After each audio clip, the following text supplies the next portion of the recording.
thoracic cord, blah, blah, blah. The conus medullaris, the termination of the cord. The cauda equina, the continuing of the cord in the form of nerve roots. Okay? So you do that there, and then it says gross anatomy of spinal cord and spinal nerves. All right? For that one, you have a diagram for a spinal nerve, what it looks like, and then you have this model, which is in the back of the room there, for the gross anatomy of the spinal cord, including spinal nerves. Okay? This is a spinal nerve out here.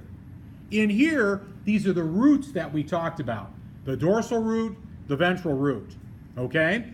And then we see spinal cord gray matter, spinal cord white matter, and we can begin to identify the columns or funiculi and the horns of the gray matter. All right?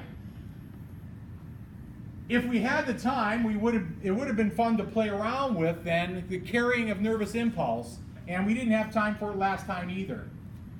Finally then, it says finish with activity 14.6, microscopic structure of peripheral nerves. Again, this is where the diagram comes in handy. This thing here will match up to what you're reading in the laboratory in this area. Okay?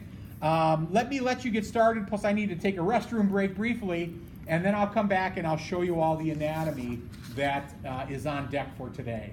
We only have about 45 minutes left.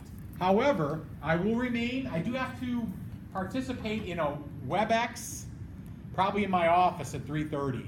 It's a meeting that I'm attending, so I will keep the lab open as lab ends, and then I'll probably have to go to my office at 3:30, but then I will come back, okay?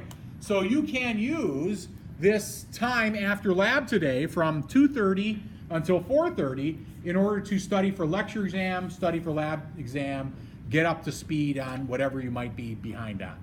Okay?